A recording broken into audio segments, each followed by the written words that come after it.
So we actually got quite a bit of content within this week's episode of Akame Got Killed. We got some introductions, some progression, and a little bit more backstories on yet another of the Night Raid members.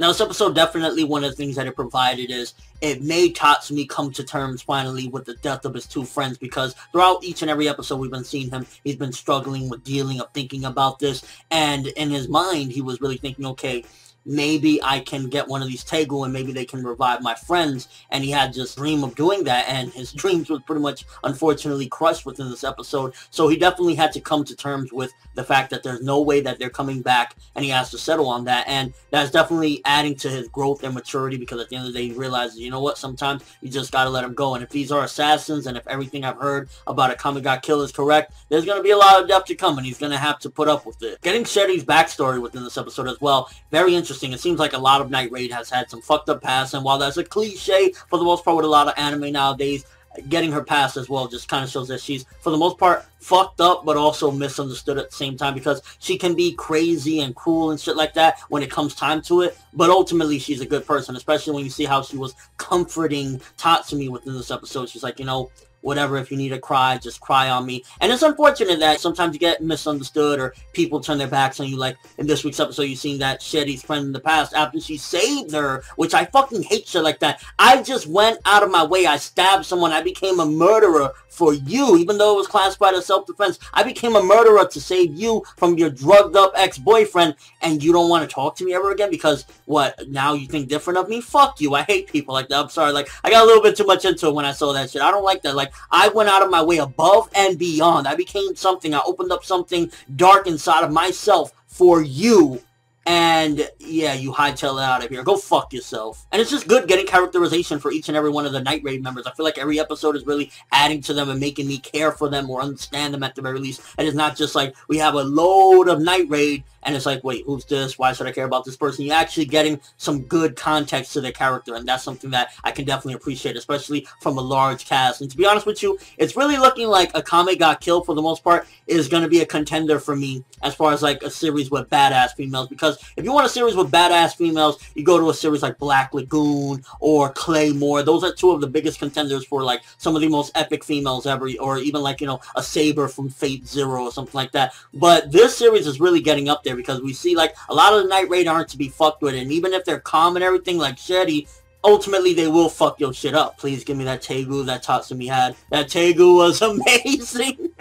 That was pretty good laugh. This episode had a really nice balance of getting some backstory, getting some character growth for Tatsumi, a little bit of comedy with that Tegu, even though it wasn't compatible for him. So at the same time, while I was giving comedy, it also served the purpose that it's showing him that he's looking for the right Tegu and he needs to find it. If not, it'll fuck him up. Like it started like, you know, messing with him while he had it on for too long, because it was basically rejecting him. Oh my gosh, I need to see more of that Esdeath chick. I was like, this is the type of chick I need to see more of. Did you see that? Please tell me you were in awe like me when you saw she just conquered the North and had the ruler of the North butt-ass naked in the cold licking her boots. I need more of this chick. We need more of this chick in this Akame Got Killed, because it was like, first of all, she kind of had the outfit of like one of the Stern Ritters from Bleach, which kind of threw me for a loop. I was like, wait a minute, am I fucking watching Kami, or did Bleach pop up for a second? Anime's back? No.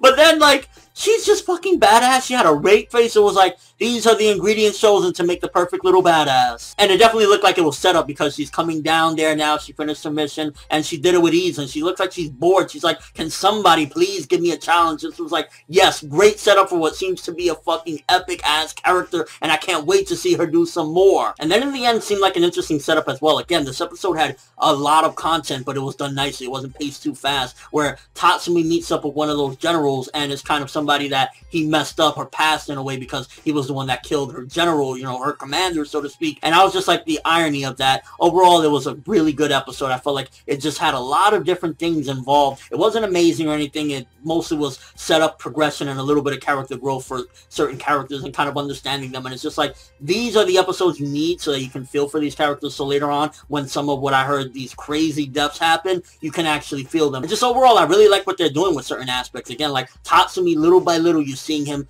growing into a stronger person, and you're going to need that in the assassin life. So definitely some good shit this week. I'm going to give this episode an 8 out of 10. I was thinking more in the 7.5, but just in retrospect, thinking of how many things that happened, sometimes you need an episode like this where it's just giving a lot of context and a lot of exposition to really just make you understand things better, and I appreciated that. And that Esdeath though. Let me know what you guys think. First of all, what do you think would be the perfect Tegu for Tatsumi? Can you think of like a specific power that would fit him best? Also, this Esdeath chick, are you hyped for her or what? I mean, has a dude licking her fucking boots butt-ass naked in the cold. What do you think about Shelle's character? I really like where we got to find out that she was another misunderstood person, and people fucking suck sometimes. And just overall thoughts of the episode, but that's all I have for this review. Thanks for watching. Hope you enjoyed. If you liked anything I had to say or enjoyed the video, drop me a like. I'd greatly appreciate it. And if you haven't subscribed, you can do so as well. That'd be awesome. I'm World, and as always, people, have an awesome day. So we actually got quite a bit of content within this week's episode of Akame Got Killed. We got some introductions, some progression,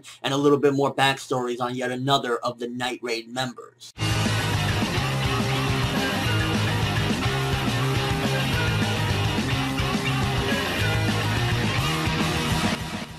Now, this episode, definitely one of the things that it provided is it made Tatsumi come to terms finally with the death of his two friends, because throughout each and every episode we've been seeing him, he's been struggling with dealing of thinking about this, and in his mind he was really thinking, okay, maybe I can get one of these Tegu and maybe they can revive my friends, and he had this dream of doing that, and his dreams was pretty much unfortunately crushed within this episode. So he definitely had to come to terms with the fact that there's no way that they're coming back, and he has to settle on that, and that's definitely adding to his growth and maturity, because at the end of the day he realizes, you know what, sometimes you just gotta let them go, and if these are assassins, and if everything I've heard about Akame Got Killed is correct, there's gonna be a lot of death to come, and he's gonna have to put up